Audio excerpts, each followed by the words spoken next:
keterlibatan siapa sih Nadine sendiri di keterlibatan di kumpulin apa? Kalau keterlibatan ya yang pasti ya kalau aku kan memang sebisa mungkin turun ke lapangan langsung, ke lapangan langsung ya, itu juga udah sudah aku lakuin pas aku di Sea Soldier juga bersama teman-teman yang mana udah 10 tahunan ini. Nah yang spesial di sini adalah secara pribadi Dimas ikutan itu langsung buat aku tuh kayak it's special. Biar semakin dekat aja sih kalau aku lagi ke lapangan.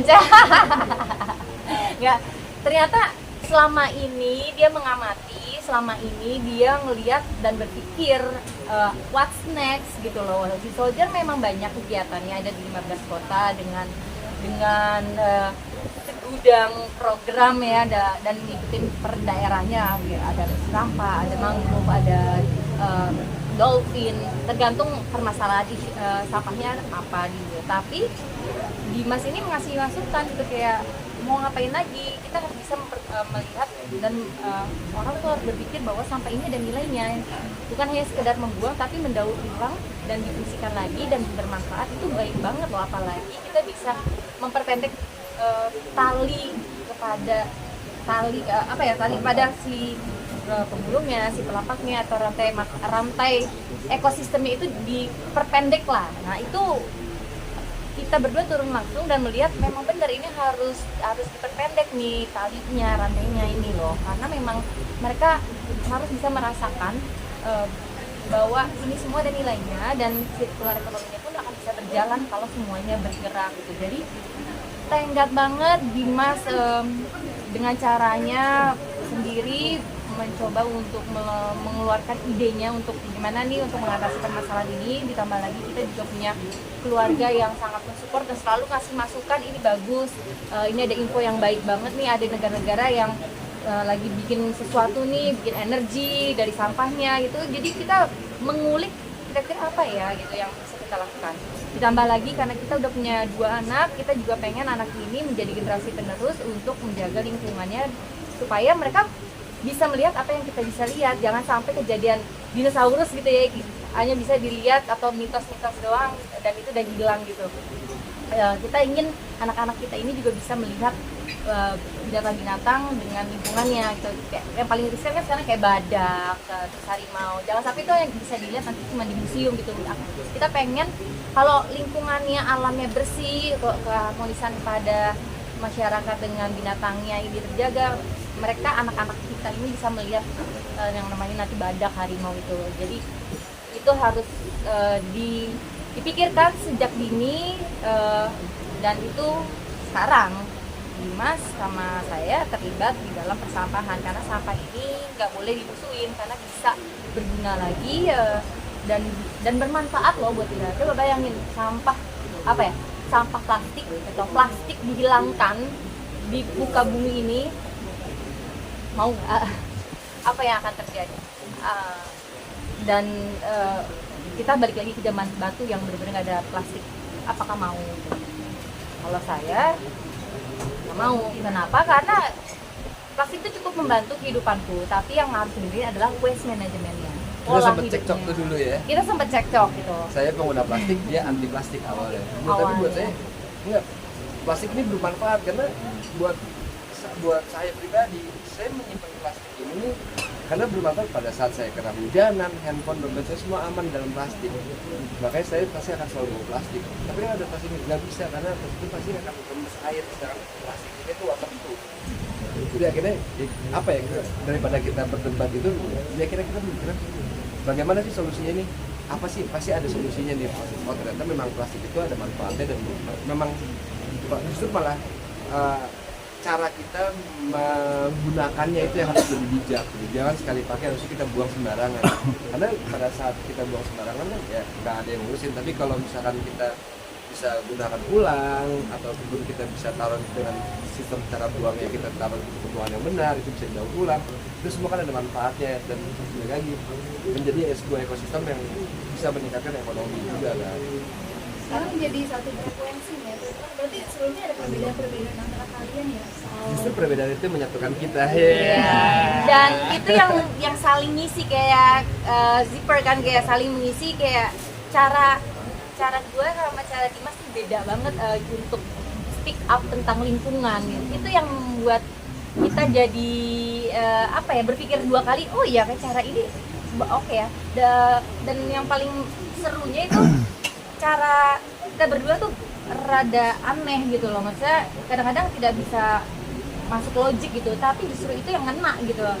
Dan itu yang membuat aku belajar jangan melihat permasalahannya di depan mata, tapi lihatnya di belakangnya atau di samping kiri atau di kanan. Jadi cara bicaranya pun juga bukan hanya ke satu titik aja, tapi ke banyak titik, ke banyak kalangan, ke banyak aspek gitu ya. Itu bisa kena semua, dan itu yang mungkin menjadi berbeda, dan itu bisa buat orang lebih antusias untuk ingin terlibat sampah kita mau diapain gitu. Contohnya apa sih perbedaan itu yang sampai kalian bisa nemuin titik nih?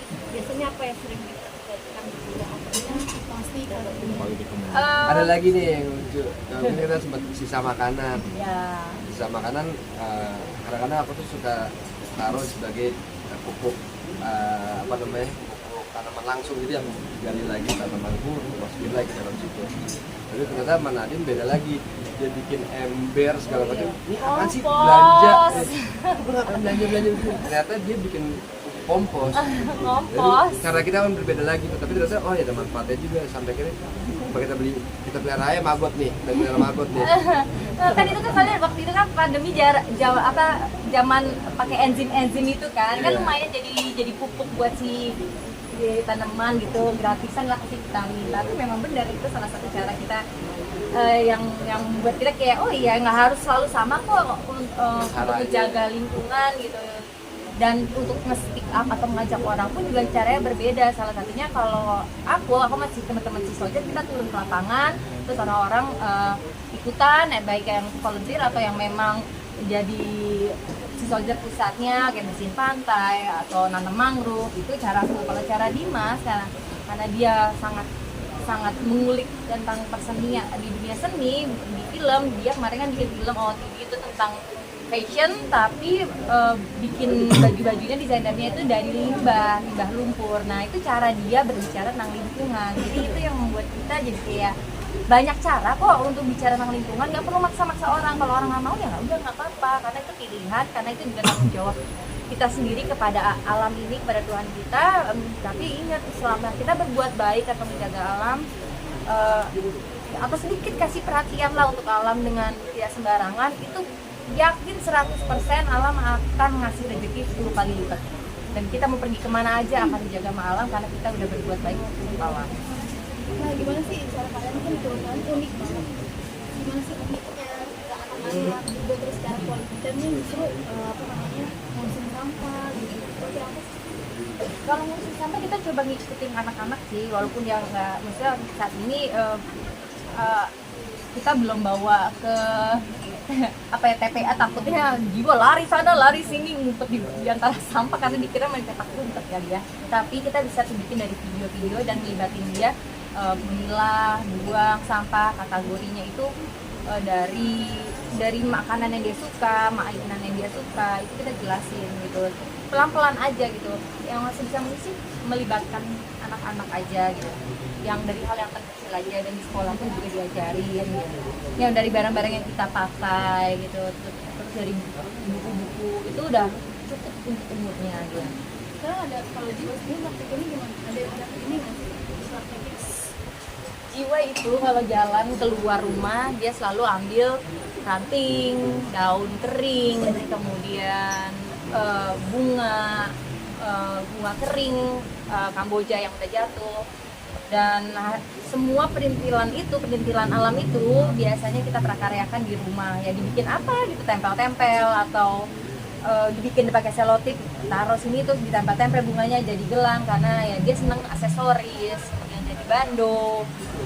Itu akan membuat kreativiti dia atau imajinasi dia bermain sama di situ kita bisa kasih pesan-pesan atau yang kasih tahu bahwa ini semua hidup loh, ini semua ada semuanya loh, kayak nama kamu gitu, kamu harus jaga, harus hargai. Jadi kalaupun kamu mau petik bunga atau mau petik daun, kamu harus permisi. Kalau kamu mau pegang binatang pun juga kamu harus permisi, nggak bisa langsung kamu pegang-pegang semua. Jadi dia mengerti bahwa alam ini harus dijaga dengan caranya dia sendiri. Nanti kita ya hanya ngasih tahu segini nih caranya, tapi selebihnya dia yang punya cara sendiri. Jadi quality time cara kalian nggak sih apa namanya bareng-bareng atau mungkin sampah caranya beda nih, kalian unik banget pasangan unik ada yang Ada. Quality time kita gimana ya? Quality time kita. justru hal-hal yang kayak gini yang dilakuin gitu berbeda dari pasangan yang lain. Ya karena kalau ke TPU gitu kayak itu TPA itu kan ya jadi jalan-jalan, sebenarnya intinya jalan-jalan ya. Aku sebisa mungkin bisa jalan-jalan sama anak-anak gitu, sama dia gitu. Walaupun harus ke TPA ya nggak ada masalah gitu. Jadi ya apa ya, quality time-nya di selama perjalanan ya kita sebisa mungkin ya ngobrol, kita ngebahas ya. Diem, walaupun sebelahan ini ya nggak ada masalah kalau nggak harus ngobrol, karena menenangkan kan, yang penting ya dia ada di sebelah aku gitu ya. Kalau kan itu sih menjaga bonding antar pasangan juga dalam dalam bekerja dengan spirit yang sama. Pertanyaannya berat ya? Kali lebih ringan apa? Aku nggak tahu ya, mungkin nanti nih bisa menilai ya, ya aku juga bingung sih, kayak aku kan orangnya suka banget nyeker ya, aku tuh sebenarnya nggak suka pakai segala sebenarnya, dan itu mungkin menurun ke jiwa ya. Adiknya juga udah mulai ikutan. Saya juga, terus aku Kenapa suka sih kak banyaknya? Apa ya, memang bagus banget saat karena aku tahu saat aku mengincar sesuatu pun itu yang kaki kita kan udah didesain sama Tuhan pasti untuk beradaptasi dengan bumi, dengan alam gitu. Saat kita pakai sepatu malah kita bisa kepleset, dengan kita nyeker malah mungkin yang tadi kita bisa nge-grab gitu.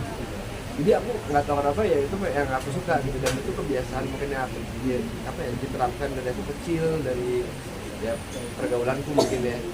Jadi memang itu dilakukan oleh anak, itu bonding kita itu ya pada saat kita pagi bersama, malam bersama, kita main bersama walaupun sejam ataupun apa, tapi quality akan lebih penting dibandingkan quantity sih kalau menurut kami seperti itu. Jadi saat kita ada waktu 1 jam, kita manfaatkan 1 jam itu untuk bersama keluarga, dan apa yang ada di benaknya Nadine ataupun aku mau sampein aja dulu. Dan biasanya memang kadang-kadang Nadine mau cerita apa bisa 5 menit, 10 menit, 15 menit itu kabur cerita, lagi.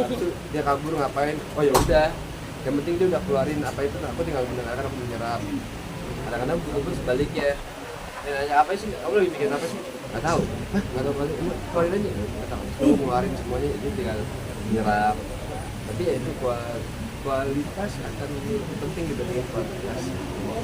Tapi untuk konsisten sendiri terhadap menjaga ini sih sulit nggak sih? Apalagi kalau di luar sana kan mindset untuk menjaga lingkungan itu kan mahal gitu. Misal kayak harus yang seperti apa, tidak boleh plastik, tidak ini. Mungkin dari kalian sendiri konsisten dan punya pandangan nggak terhadap mahal itu?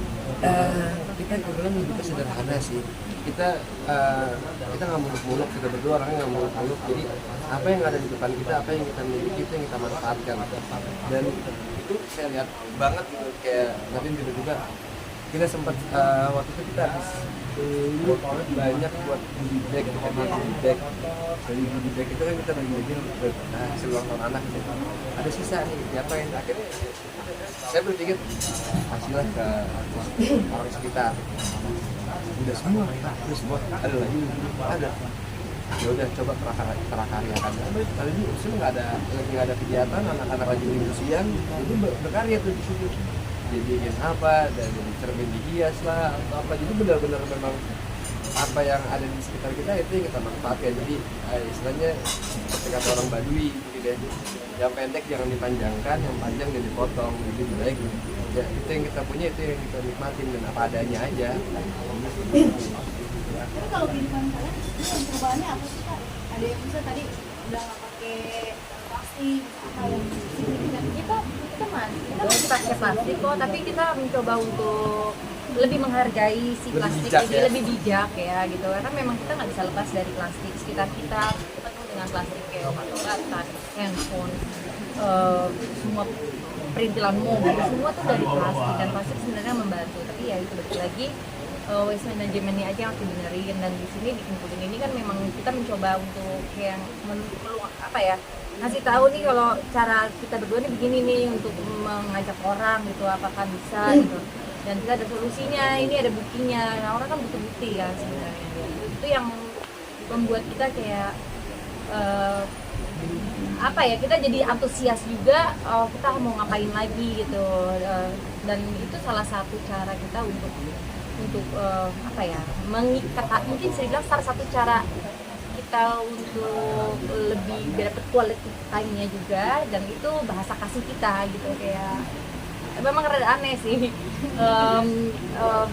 malah ngebahasnya tentang persampahan gitu ya, tapi selama itu bisa membuat kita menjadi lebih dekat, dan apa ya, ada rasa gernya gitu loh, kayak jatuh cinta lagi ya. Menurut aku ya udahlah, jalanin aja lah. Tapi